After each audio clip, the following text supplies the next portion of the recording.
That's, And this is recording already, right? This is recording already. This is where we get the, when he starts with the banter. This is what he does. He just puts on the camera and then he watches me make a fool of myself. When I assume that he's not recording me, and then all of a sudden this makes it into the video. What do you want from me? I want transparency. It works. I want to know when I'm being recorded. It is the part of the videos that people watch the most. That's right. Before they turn out after 10 seconds. That's right. This is the stuff that people watch. Yeah. What's happening, party people? Welcome to Punch More Party. My name is Daniel. This is Father Greg, and this is Scott. Scott is my dear, good, amazing friend who lives in Strathroy, Ontario, and he is in town to be Eleanor's godfather. So, since we got him here, we decided that we would get him on the channel to share with you his top 10 board games of all time ever. So, as always, party people, let us know down below what you think about Scott's picks. And if you have any sort of suggestions for Scott based on his picks, what he should try down the road if he gets a chance. So without any further ado, Scott, why don't you bust us into you'll go 10-1, right? Yes. Okay, so bust us in with your number 10. All right, my number 10 is Clask. Clask Whoa. is a dexterity game, I guess you would call it. It's a little mini game you play with magnets, and one of the first Gen Cons I went to, I ended up going into a tournament for Clask. I made it to the top 16, won a prize, and it's always a hit when we get it on the table. It's fun every time I play, and so it easily made it onto my top 10. Okay, classic. I never actually got to play. Yeah, you played at my place. You had it out. Did I play a game or did I just play around with it? I thought we played. It's always out whenever I have a game night. And okay. Usually as people are gathering, people are arriving, Clask is there, and people jump in, and it's a great way to just welcome people to a great games night. Yeah, it's very fun. You've never played this. I've never played this. I've always looked at this game and thought it looks like this miniature kind of crappy version of air hockey. Yep. And I've always been what? I don't understand. What is this game? It's better than air hockey though. It's wonderful, and cool. And I'm a near world champion, so so that's the takeaway here. That's right. World champion Scott. That's right. Clask. Awesome. Number 9 is Twilight Imperium. Wow. You like Twilight Imperium? Oh yes, very much so. Now, to be fair, I've only played it twice, and one time we didn't get finished. It was an 8-hour marathon, and we didn't get it done.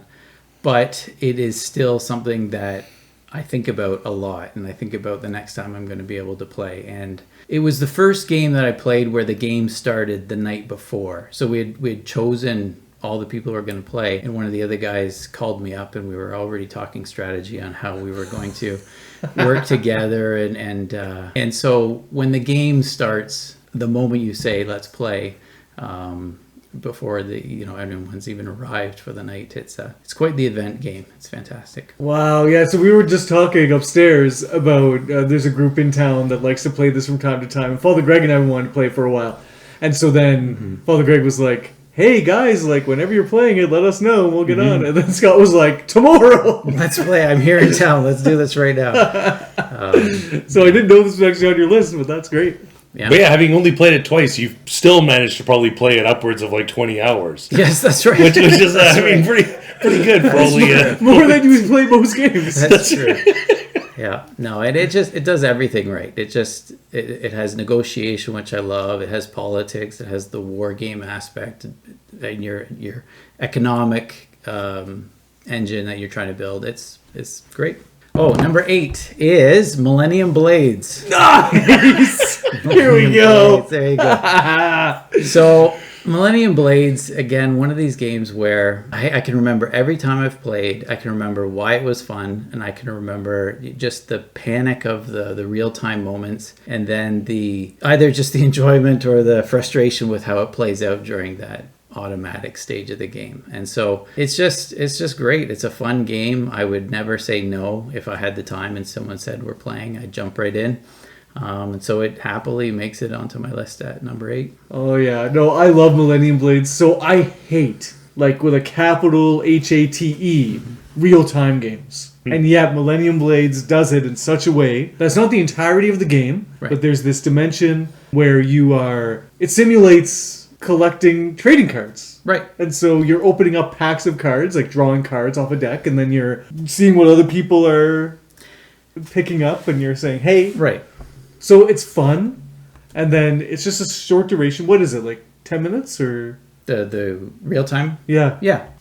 But it also, the aesthetics of the game, because I mean, Magic the Gathering almost made it onto my list. And so the fact that it simulates that in a short period of time. Yes. And the money that you use in the game are these little packages of dollars. They're not individual paper money. It's you buy, the first thing you do when you buy the game is you bind them together into these little money packets, and you get to throw those down on the table, and yeah, it's great. It feels good. It's fun, and there's a nice little game in there too. Like the actual tournament play works really well. That's funny. There's 3 games in so far. I've never played any of these, so that's great. All right. Have you heard of Millennium Blades? Yes, I've heard of Millennium Blades. Yes, it intrigued me. I think the kind of anime art kind of was like, I was like, oh, okay. Yeah.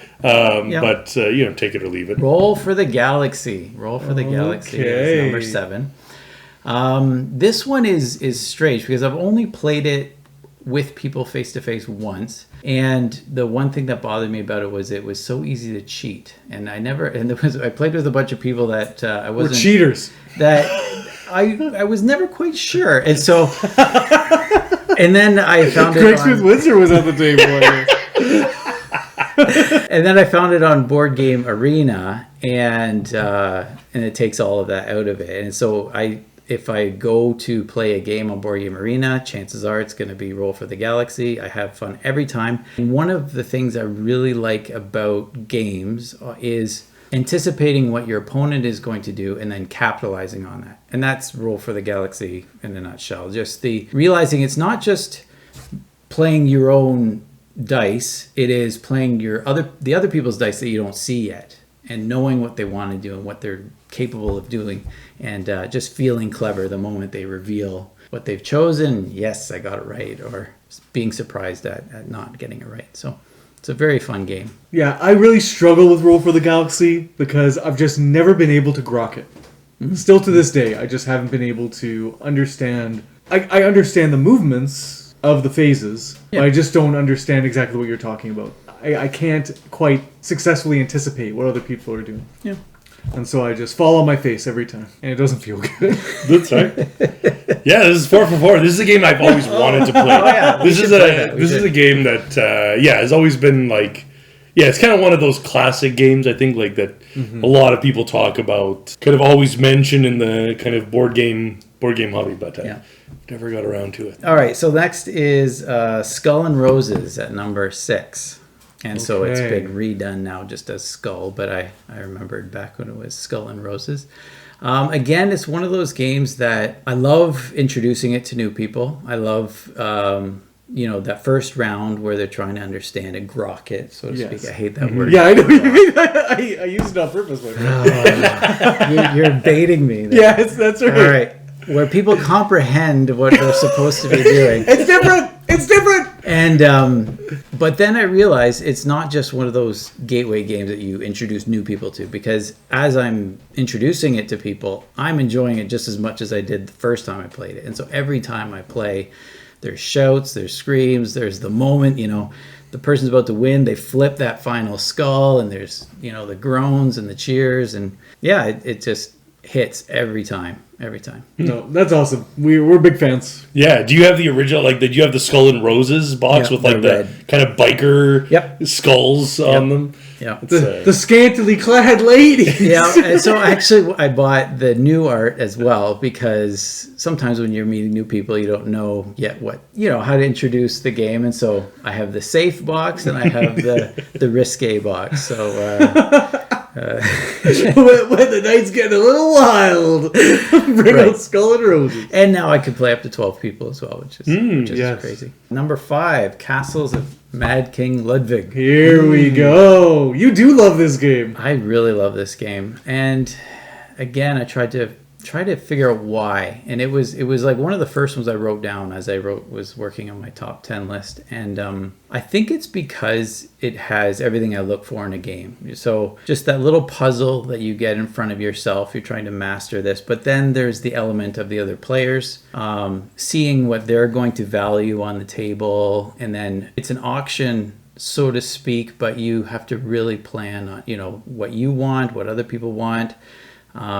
And then there's spatial. Whenever you create something new in front of yourself and it's yours, I mean, you show it to your mom, right? And it's like, look what I made. And everybody gets that moment in Castles. It's like, look, my kitchen is going into my torture chamber. Isn't that crazy? That's right. And everyone laughs. And so it's making something new. It's learning how to play with your opponents. And it's just fun. Again, one of those ones that's fun every time it comes out. Yeah, this list is getting good, man. I love Castles of Mad King Ludwig. So, I agree. Anytime I get to design my own little thing in front of me, you're right. I feel proud. I feel like, I like that idea. I want to show it to my mom.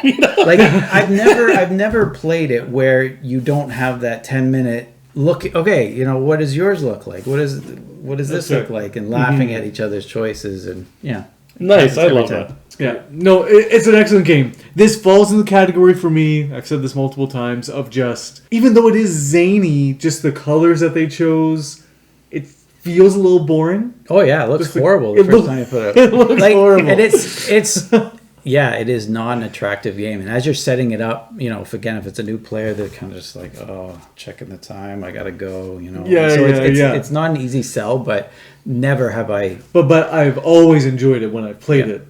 It's just I gotta trick my brain into being like, you're gonna have a good time. Yeah.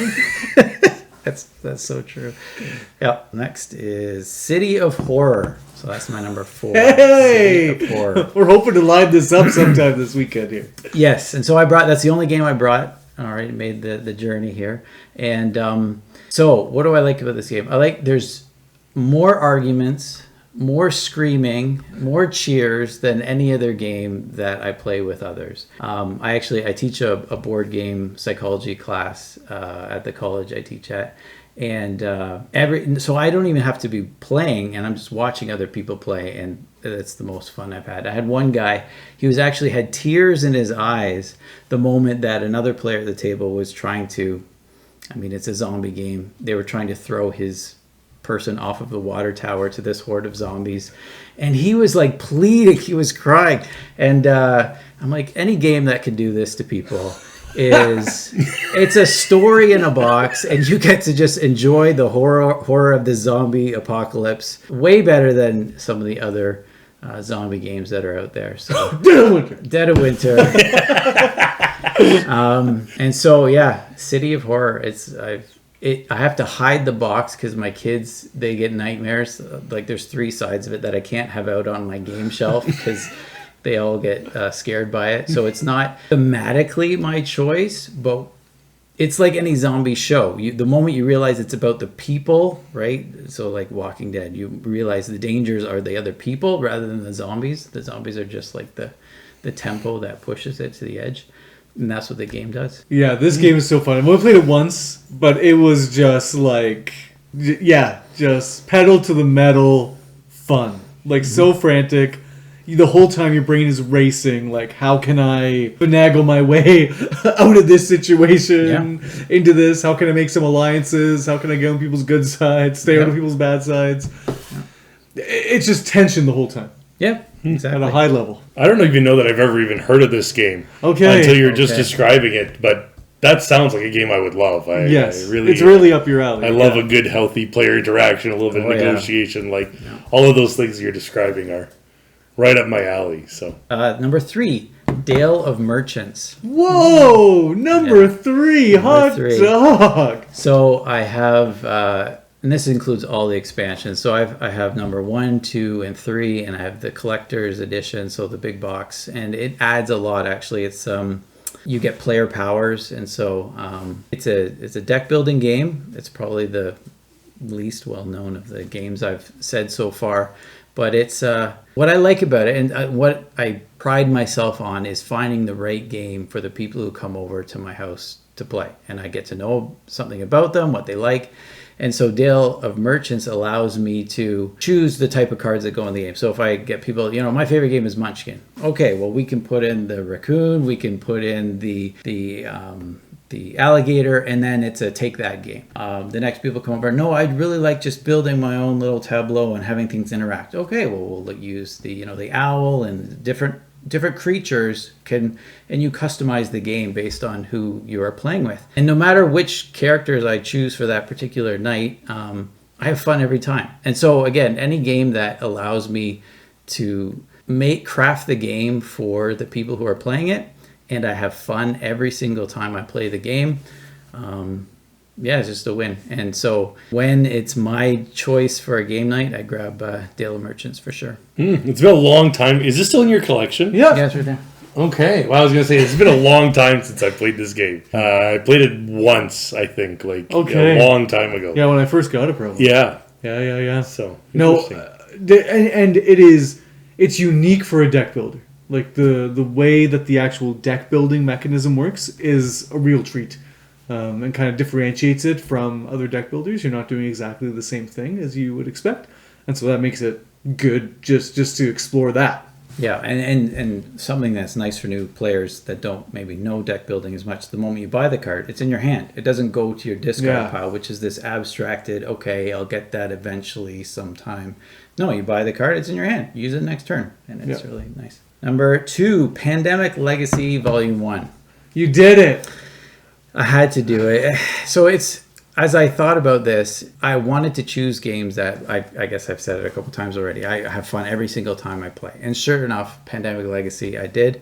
I had so much fun the first time I played it. So me and my wife and I, we played through all 12 months of Pandemic Legacy.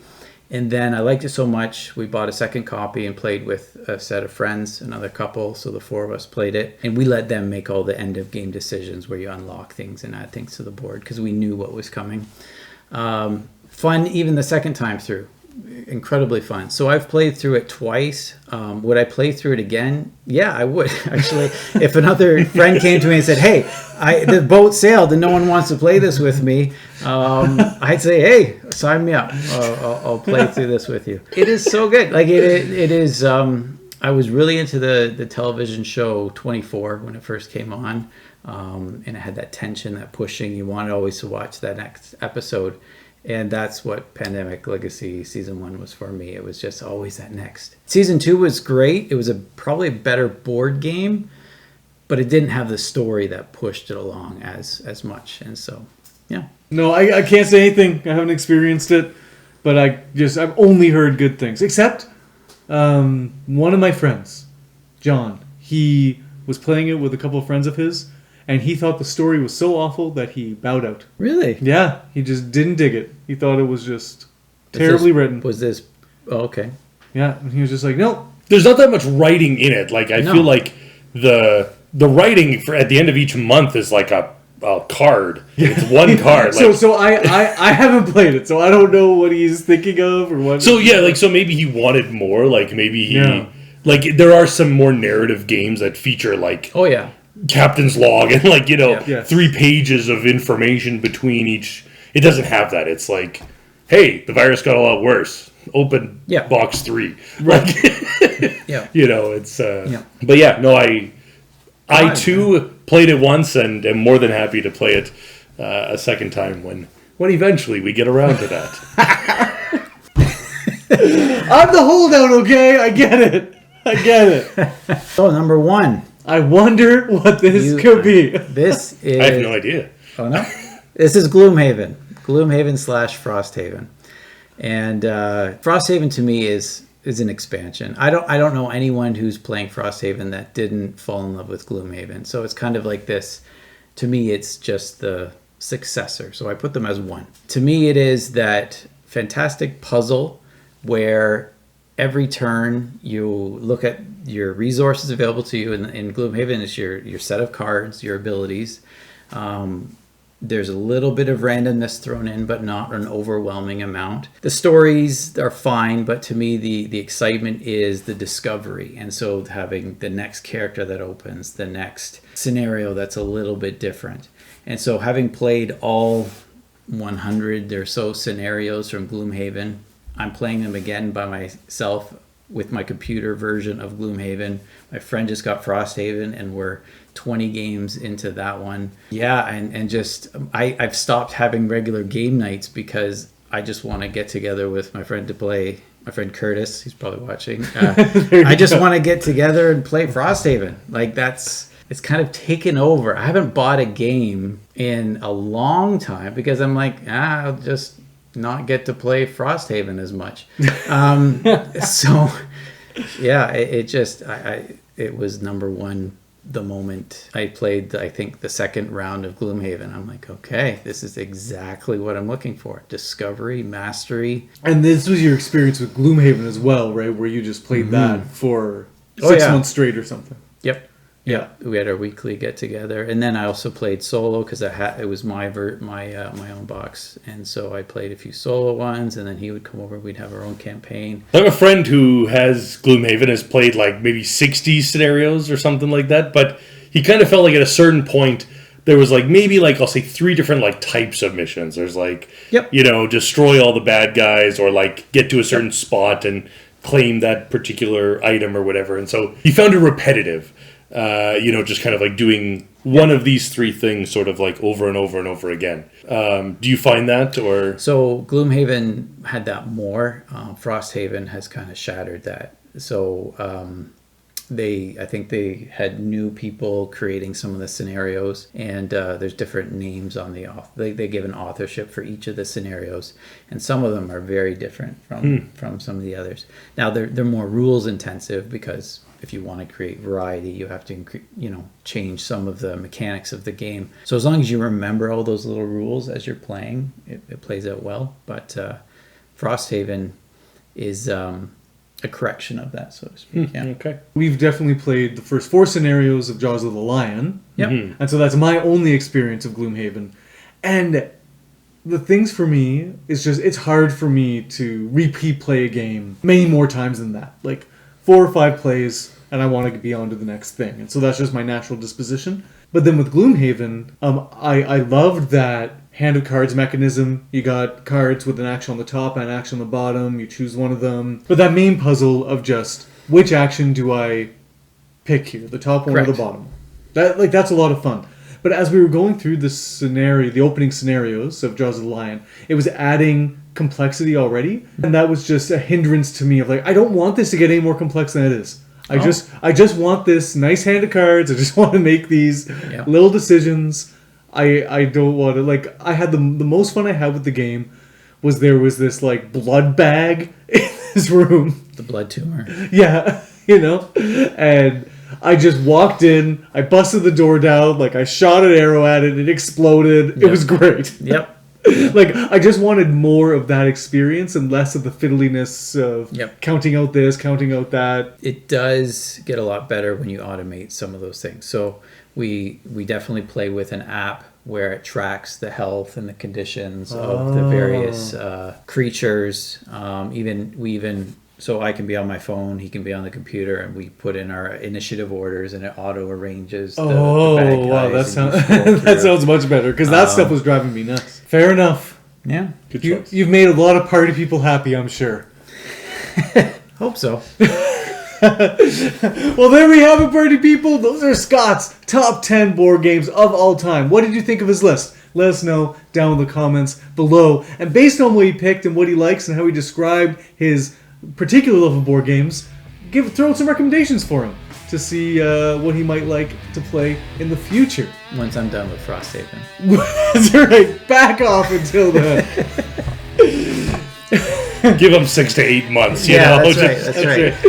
So, party people, if you like the video, please press the like button, share the video, and subscribe to the channel if you haven't subscribed already. Until next time, party people. Have the best day. You got it. Nailed it. First try. That's so good. Not like this Yahoo over here. Took me at least 20 to get that right. Have a sufficient day. Yeah, that's right.